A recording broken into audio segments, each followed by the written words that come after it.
பக்குவம் அளிக்க ஞானம் என்னும் ஒளிக்கீற்றானது மானிடனது இதயத்திற்குள் பிரவேசிக்கின்றது.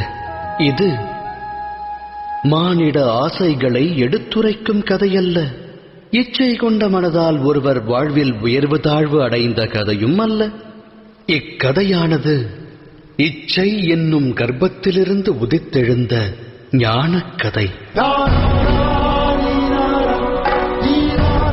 எனது நாமம் வாசுதேவ கிருஷ்ணன்.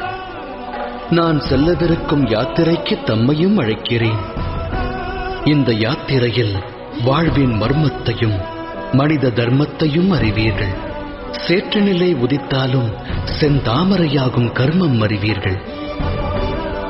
இந்த யாத்திரையின் பெயர் மகாபாரதம்.